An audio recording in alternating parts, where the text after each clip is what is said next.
Bienvenue dans ce nouvel épisode de la Fabrique d'Apo intitulé Qu'est-ce que ChatGPT me conseille pour réussir ma reconversion professionnelle?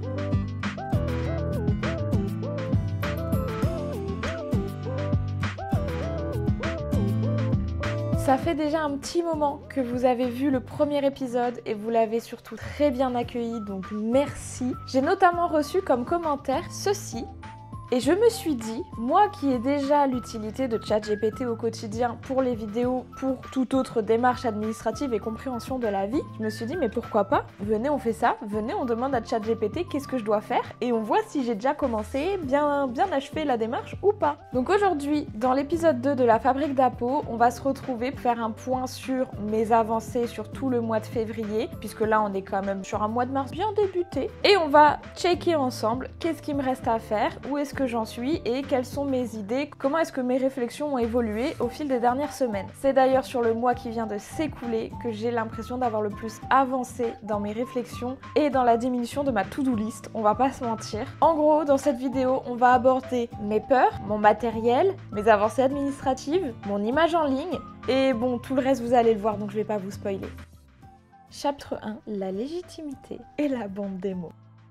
On est lundi soir, je suis en train de faire le montage du vlog 19 pour trouver une façon de faire mon début de vidéo, mon intro. Je suis allée sur TikTok et j'ai vu plein de trucs super chouettes que je me sens pas capable de faire. Et donc on était en train d'avoir une discussion avec Charlotte où elle était en train de me dire qu'il ne fallait pas que tu sous-estimes tous les progrès que tu avais faits. Mon but n'est pas créer mon auto-entreprise dans le montage, ça j'en ai conscience. Moi je préfère complètement le principe du salariat. J'ai pas ce besoin de créer moi-même un concept que les autres vont venir chercher, j'ai juste besoin de montrer que je sais faire et du coup c'est différent. Et c'est un truc que je me répète beaucoup ces dernières semaines, c'est que j'ai pas envie d'être influenceuse, j'ai pas envie de devenir youtubeuse, moi j'ai envie de devenir monteuse et de travailler chaque jour pour que ça se réalise. Donc je sais que ça c'est un truc que je garde beaucoup en tête parce que je veux pas perdre cet objectif de vue. Bah c'est ça, je pense que il est temps aujourd'hui, c'est pas que t'as assez d'expérience en mode 4 mois, wouhou, c'est énormément d'expérience, c'est qu'en fait t'as été dans une démarche de filmer et de monter tous les jours depuis début septembre. Du coup, je pense que ce qui serait bien, c'est que tu fasses une liste de tes gros points forts et de ce que tu aimerais améliorer. Ça, c'est prévu. Je veux me faire vraiment un Linktree et un CV interactif en vidéo pour expliquer genre qui je suis, quelle est ma démarche, qu'est-ce que je fais, pourquoi j'en suis là, faire vraiment un book de tout ce que je sais faire en montage. Et du coup, me permettre à moi aussi de me dire, ok, go, genre tu fais vraiment pas mal de trucs, tu vois. Ça, c'est la base dans le milieu, ça s'appelle une bande démo. C'est que dans le milieu artistique, tu n'as pas de CV, tu n'as pas de truc sur le papier, j'ai fait ci, j'ai fait ça, et c'est pareil pour le montage. Personnellement, je pense que ce que tu devrais faire, c'est juste la même chose que tu fais là, mais en plus développé. Le 3 février, je me suis retrouvée dans un état de doute où je me suis vraiment remise en question et je me suis dit mais est-ce que j'ai ma place dans ce domaine? Est-ce que je suis assez compétente? Est-ce que ce que je propose va recevoir une clientèle en face? Est-ce que j'aurai la possibilité d'en vivre? Ça a été vraiment un moment très compliqué, une soirée très compliquée pour moi. Et c'est Charlotte qui a vraiment mis le mot sur le syndrome de l'imposteur, le manque de légitimité. Et je vous avoue que j'ai encore un peu du mal avec ce truc de catégoriser ça comme ça parce que j'ai pas le sentiment d'avoir un syndrome de l'imposteur parce qu'en fait j'ai pas le sentiment d'être déjà à une place où je pourrais ressentir ça. Est-ce que vous comprenez ce que je dis ou pas? Dans tous les cas, la finalité c'est vraiment cette question de est-ce que j'ai ma place dans ce domaine? Vous le constatez, on a discuté pendant très longtemps avec Charlotte et tout ça a mené à une finalité, faire une bande démo. Qu'est-ce que c'est une bande démo? Grosso modo, c'est une bande annonce de moi et mon travail. À l'heure actuelle, je n'ai toujours pas fait cette bande démo parce que vous allez le comprendre plus tard, mais il s'est passé vraiment beaucoup de choses ces dernières semaines. Et malheureusement, l'un dans l'autre, je crois que c'est pas ma priorité parce que ce que vous ne voyez pas derrière la caméra, c'est qu'il y a une montagne de choses à vendre et que ça, c'est ma priorité. Mais je vous en parle pas de suite. Quoi qu'il en soit, je pense qu'il faut que je sois un peu plus sereine avec moi-même. Je vous l'ai dit, j'ai envie de me lancer ce nouveau défi, d'aller corps et âme dans cette nouvelle aventure et de juste voir ce que ça peut donner. Le but, c'est vraiment d'y aller à fond et ensuite on verra si éventuellement ça servait à rien parce que ça n'a pas marché. Mais pour le moment, on va vraiment manifester le fait que ça va fonctionner et du coup, on va vraiment mettre toutes les chances de son côté, du mien en l'occurrence. Chapitre 2, le son, ce détail qui change tout. Toujours dans la logique du commentaire que j'ai reçu lors du premier épisode, vous avez tous remarqué que la qualité de l'image était pas ouf, mais la qualité du son était encore moins ouf. C'est pour ça que j'ai enclenché l'achat de pas mal de matériel niveau son, parce que c'est pour moi primordial. Le son, c'est un peu comme l'éclairage, si c'est mauvais, ça se perçoit directement. Ceux qui ont suivi les vlogs, vous savez que j'avais un micro-cravate que Charlotte m'avait donné, donc je ne l'avais même pas payé, elle l'avait acheté il y a super longtemps, et je l'utilisais pour les vlogs. Malheureusement, moi qui suis très organisée dans ma vie, je ne comprends pas pourquoi, mais j'ai perdu ce micro-cravate. J'ai donc décidé d'en acheter un nouveau sur Amazon au prix de 13 €. Ceux qui ont suivi les vlogs, encore une fois, vous le savez, ça a été un échec cuisant, ça a été terrifiant. Messieurs, dames, les petits potes. C'était pire que juste le micro de mon iPhone pour filmer. Donc, j'ai commandé un nouveau micro à 20 € tout en me faisant rembourser l'ancien et en le renvoyant. Et donc là, je vous ai fait plusieurs tests micro suivant le téléphone, le micro-cravate avec réducteur de bruit ou pas. C'est là qu'intervient ce petit pack de micro-cravate à 21 €. On est sur un packaging légèrement au-dessus de ce que j'ai acheté jusqu'à présent. On a donc les deux micro-cravates avec des bonnettes en mousse et des bonnettes en poil. Ça, c'est super en plus. Vraiment bonne qualité. Le chargeur, les petites pinces qui, je crois, sont magnétiques. Non, sont clipsables, mais peuvent s'enlever, donc c'est pas mal. La prise type C et la prise Lightning. Franchement, pas mal. Maintenant, on va les essayer. Il y a moins de luminosité, mais je vais tester sur mon Samsung. Alors, je suis en train de faire toute la configuration des micros tout en sachant que j'en reçois des nouveaux à la fin de la semaine, mais bon, c'est pas grave. Ok, donc là, vous êtes sans micro et je suis sans micro ici. Je vais donc lire une phrase de mon livre et on va faire les comparaisons. Le taureau est le signe du jardin quand le printemps s'épanouit en mille fleurs. Ensuite, le taureau est le signe du jardin quand le printemps s'épanouit en mille fleurs. Et donc, en cravate. Le taureau est le signe du jardin quand le printemps s'épanouit en mille fleurs. Et je vais même pousser le test un petit peu plus loin. Le taureau est le signe du jardin quand le printemps s'épanouit en mille fleurs. Voilà, puisque c'était mon problème avec mes anciens micros, c'est que quand je tournais la tête, on ne m'entendait pas. Visiblement, on entend bien, même en mouvement. Donc ça, c'est très chouette. Donc écoutez, je suis très contente de l'achat de ces petits micros à 21 €. Ce que je vais sûrement faire, c'est mettre le lien Amazon en description. À ce moment-là de la vidéo, vous vous rendez compte qu'en effet, le son est pas parfait, la qualité de l'image, bon, en plus, j'ai pas forcément mis beaucoup d'intérêt, mais c'est pas encore ça, c'est déjà mieux, mais je pense qu'on peut encore upgrade la qualité audio de mes vidéos. Chapitre 3, statistiques, matériel, on en est où ? Le 17 février, on se retrouve donc en face cam pour vous faire un point statistique puisqu'en effet, ça a pas mal bougé ces dernières semaines. Il y a eu beaucoup de fluctuations dans les vues, mais moi ce qui m'a fait vraiment plaisir, c'est de voir que le nombre d'abonnés a augmenté, malgré le fait qu'il y ait des gens qui se soient désabonnés et ça me fait encore un petit peu mal au cœur, mais c'est pas grave, on n'en parlera pas cette fois-ci. Quoi qu'il en soit, à ce moment-là, plus de 100 abonnés, c'est petit, mais c'est tellement énorme et franchement, je suis trop contente. J'aborde également le temps de montage puisqu'en effet, je venais de terminer la vidéo épisode 1 de Fabrique d'Apo et j'étais capable de me dire qu'en effet je calculais pas bien mon temps de montage dans mon planning. Écoutez, petit point de cette fabrique d'Apo, parce que Apo, qu'est-ce qu'elle fabrique? Eh bien la question se pose. Je me suis fait une liste parce que j'ai des choses à vous dire, j'ai des choses à vous conter. La fabrique numéro 1, comme vous l'avez vu, est du coup sortie dimanche 15 février à 10 h. Premier bon point, ça n'a pas l'air d'avoir affecté les statistiques et ça a même l'air d'avoir été mieux. J'ai donc du coup passé, je crois, entre 15 et 20 heures de montage sur la fabrique numéro 1. Pourquoi me direz-vous autant d'heures de montage pour une vidéo qui fait 30 minutes? Eh bien parce que j'ai sous-estimé mon temps de travail, puisque les vlogs, je les tourne sur une durée d'une semaine. Je pensais que je passerais à peu près le même temps à faire le montage pour la fabrique.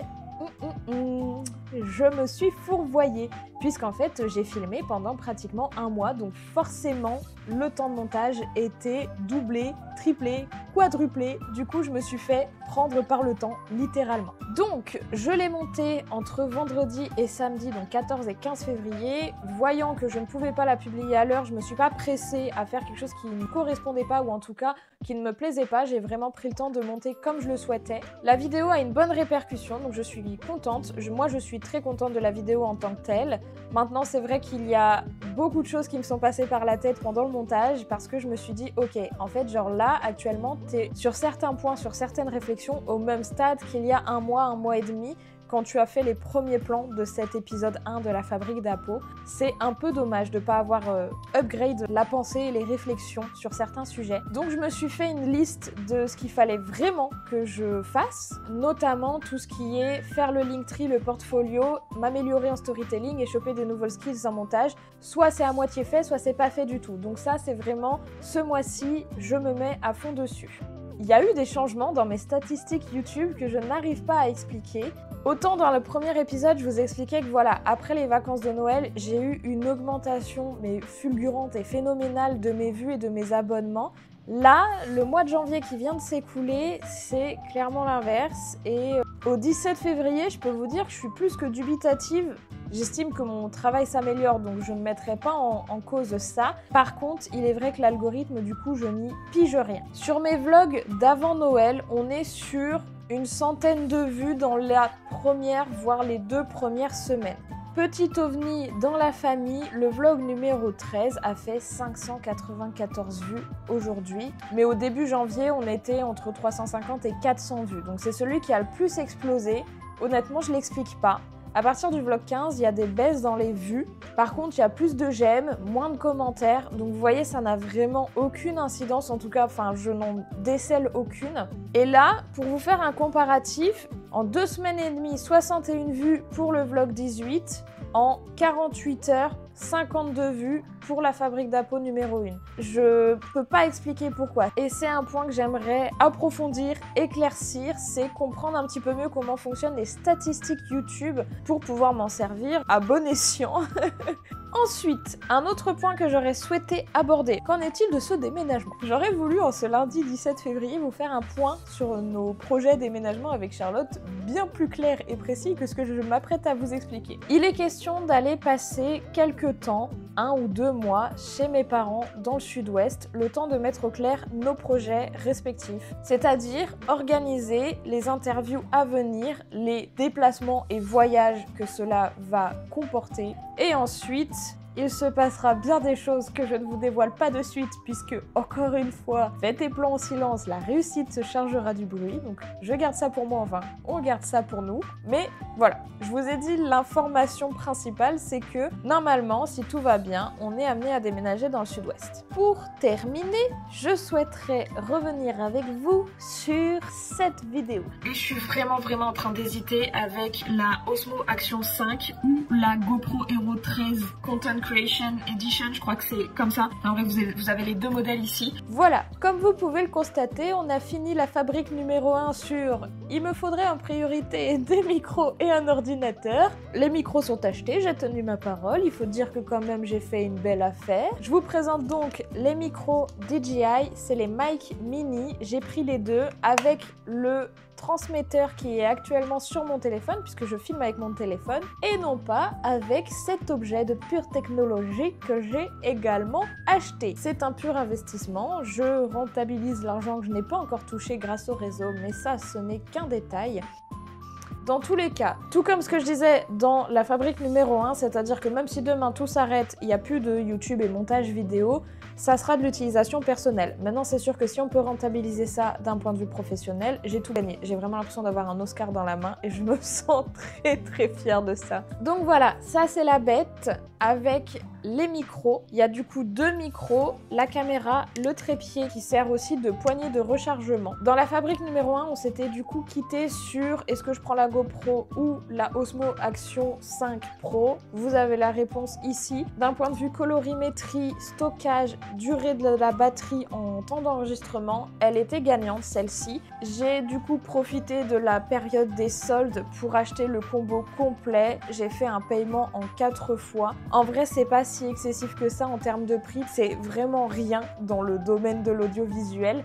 Donc je suis très contente. J'ai fait quelques tests micro, donc normalement on n'est pas trop mal aujourd'hui, mais il se peut que je puisse venir refaire quelques petits réglages dans les prochains jours ou les prochaines semaines. Donc voilà, c'était le point investissement matériel. L'ordinateur ne m'a pas permis de monter plus vite l'épisode numéro 1 des Fabriques d'Apo puisqu'il a encore bugué, mais j'ai peut-être trouvé une solution. En tout cas, un pansement à mettre sur la blessure pour le moment. Je l'ai réinitialisé entièrement et j'essaye de garder un de mes disques entièrement vide pour travailler dessus, pour minimiser un petit peu l'impact de surchauffe et de surcharge de travail qu'il peut ressentir pendant le montage. Ça s'est avéré plutôt vrai lorsque j'ai monté l'épisode numéro 1 de la Fabrique d'Apo, puisque j'ai pu le monter sans trop d'encombre, mais quand même à 2 reprises il a fait un blackout total. Je ne sais pas du coup si c'est vraiment la solution idéale, mais en tout cas ça m'a aidé à bien travailler et d'avoir un peu moins de désagréments, donc on va essayer de continuer comme ça. Pour le reste, voilà, j'ai pas vraiment de points incroyables à vous faire, je voulais juste faire un bilan par rapport au montage de l'épisode numéro 1 de la Fabrique d'Apo, puisque là je peux prendre du recul avec un mois et demi plus tard par rapport au premier plan de l'épisode tout simplement. Donc bien évidemment j'ai encore de la marge pour m'améliorer à ce niveau-là, mais je suis de plus en plus fière de moi puisque la vidéo qui a été la plus simple à monter pour ma part, ça a été l'exposition immersive de Van Gogh, où j'ai décidé consciemment de faire quelque chose de beaucoup plus simple puisque j'avais besoin de ce temps-là, que je voulais quand même sortir cette vidéo. Pour moi c'était un peu donnant-donnant de me dire ok, combien de temps est-ce que je peux passer sur une vidéo basique. On est sur une vidéo qui avait à peu près 2 heures de rush, qui fait 15 minutes en totalité.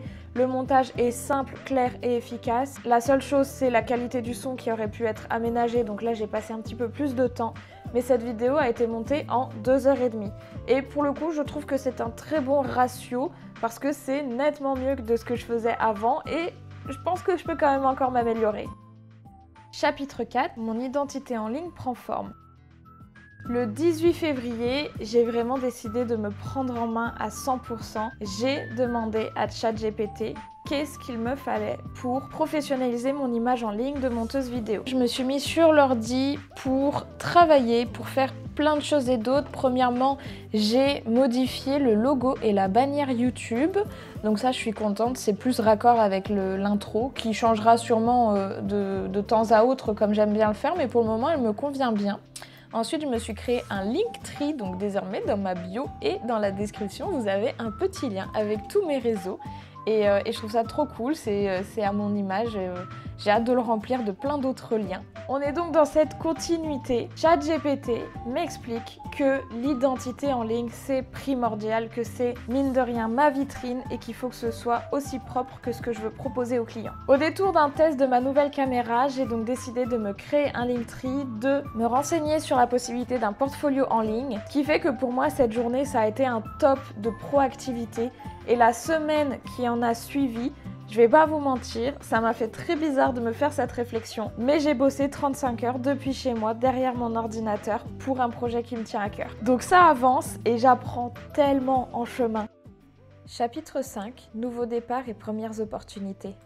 On se fait un dernier point pour terminer le mois, pour terminer cet épisode, avant de passer à la conclusion. On est bientôt à la mi-mars 2025. Comme vous le savez, je vous ai dit que le 9 janvier, j'avais l'impression d'avoir déjà perdu 9 mois de ma vie. Alors là, n'imaginez même pas comment je me sens. Le mois de mars est extrêmement sportif pour moi et Charlotte, puisque c'est le dernier mois que nous passons à Lyon. En effet, à partir de début avril, on va aller quelques temps chez ma maman dans le sud-ouest. Bien évidemment, je ne vais pas vous expliquer de suite tout ce qui va se passer sur le reste de l'année car c'est même pas encore acté de notre côté. Mais sachez que ça va bouger et que d'une façon ou d'une autre, vous allez nous suivre. Donc n'hésitez surtout pas à vous abonner sur TikTok, Instagram et YouTube bien évidemment parce que je vais essayer de filmer tout ce que je peux, littéralement. Dans un premier temps, du point de vue de mon ancien emploi, j'en suis vraiment presque sortie. Il manque plus que quelques paperasses et c'est fini pour moi. Ce qui fait que pendant un certain temps, je me suis vraiment questionnée sur le fait de toucher mes indemnités chômage. Mais après mûre réflexion, comme je viens de vous le dire, les prochains mois vont être très mouvementés et je vais peut-être pas avoir la possibilité de me lancer tout de suite en tant que professionnelle du montage vidéo. Ça va donc me laisser le temps, premièrement, de continuer à me faire la main et à augmenter mes skills. Et dans un second temps, je vais pouvoir définir peut-être de façon plus précise ma façon de travailler, puisque